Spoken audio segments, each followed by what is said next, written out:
സുഹൃത്തുക്കളെ, സഹോദരങ്ങളെ, ഇന്ത്യ ഇന്ന് സ്വാതന്ത്ര്യദിനം ആഘോഷിക്കുകയാണ്. സ്വാതന്ത്ര്യമെന്നാൽ വ്യക്തികൾക്ക് തോന്നിയതെല്ലാം ചെയ്യാനുള്ള സ്വാതന്ത്ര്യം എന്ന് അതിന് അർത്ഥമില്ല. മറിച്ച് നമ്മുടെ മുൻഗാമികൾ വളരെ ആലോചിച്ചും ചിന്തിച്ചും എഴുതിയുണ്ടാക്കിയ ഇന്ത്യൻ ഭരണഘടന, ഇവിടെ വിവിധ മതക്കാരും വിവിധ ജാതികളും ജീവിക്കുന്ന രാജ്യമാണ് ഇന്ത്യ. അതിനനുസൃതമായ ഭരണഘടനയാണ് നമ്മുടെ കയ്യിലുള്ളത്. എല്ലാവരും അവരവരുടെ മതങ്ങളും വിശ്വാസവും മുറുകെ പിടിച്ചുകൊണ്ട് പരസ്പരം കലഹിക്കാതെയും കയ്യേറ്റം ചെയ്യാതെയും ആക്രമിക്കാതെയും സൗമ്യമായി ജീവിക്കുക എന്നതാണ് നമ്മുടെ ലക്ഷ്യം.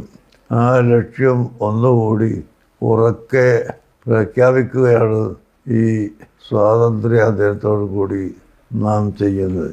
ഈയിടെ നമ്മുടെ ഇന്ത്യയിൽ തന്നെ ചിലയിടങ്ങളിലുണ്ടായ അക്രമങ്ങളും അതിനെ എതിർത്തതുമെല്ലാം നമുക്കറിയാമല്ലോ. അതുകൊണ്ട് രാജ്യത്തിൻ്റെ ജനാധിപത്യ വിശ്വാസികളുടെ ജനാധിപത്യവും ഇന്ത്യയുടെ എല്ലാവിധ നന്മക്കും പ്രചോദനമായ നിയമങ്ങളും അനുസരിച്ചുകൊണ്ട് ജീവിക്കുകയും ഒരിക്കലും കയ്യേറ്റം നടത്താതിരിക്കുകയും ചെയ്യുക, അതാണ് നമ്മുടെ ലക്ഷ്യം. ഈ സ്വാതന്ത്ര്യ ദിനത്തിലും അതുതന്നെയാണ് നാം പ്രതിജ്ഞയെടുക്കുന്നത്.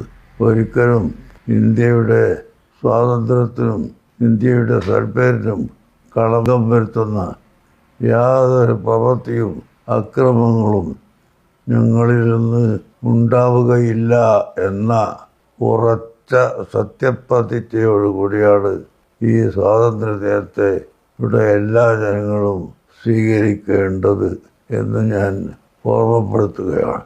കുഴപ്പങ്ങളും അക്രമങ്ങളും അഴിച്ചുവിടുന്നത് കൊണ്ട് ആർക്കും പ്രയോജനമില്ല. നമ്മുടെ രാജ്യത്തിന് അത് ആപത്തുമാണ്. അതുകൊണ്ട് രാജ്യത്തെ കളങ്കം വരുത്തുന്ന ഒരു അക്രമവും അഴിച്ചുവിടാൻ ശ്രമിക്കാതെ, ഞാൻ നേരത്തെ ഉണർത്തിയതുപോലെ എല്ലാ വിഭാഗങ്ങളും അവരുടേതായ ആചാരങ്ങളും കർമ്മപദ്ധതികളും മുറുകെ പിടിച്ചുകൊണ്ട് മാനസിക ഐക്യത്തോടുകൂടി ഇവിടെ ജീവിക്കാൻ ശ്രമിക്കുക എന്നതാണ് നമ്മുടെ ലക്ഷ്യം എന്ന് ഒരിക്കൽ കൂടി നിങ്ങളെ ഓർമ്മപ്പെടുത്തി എല്ലാ വിഭാഗം ജനങ്ങൾക്കും എൻ്റെ സ്വാതന്ത്ര്യദിന ആശംസകൾ അറിയിച്ചുകൊള്ളുന്നു.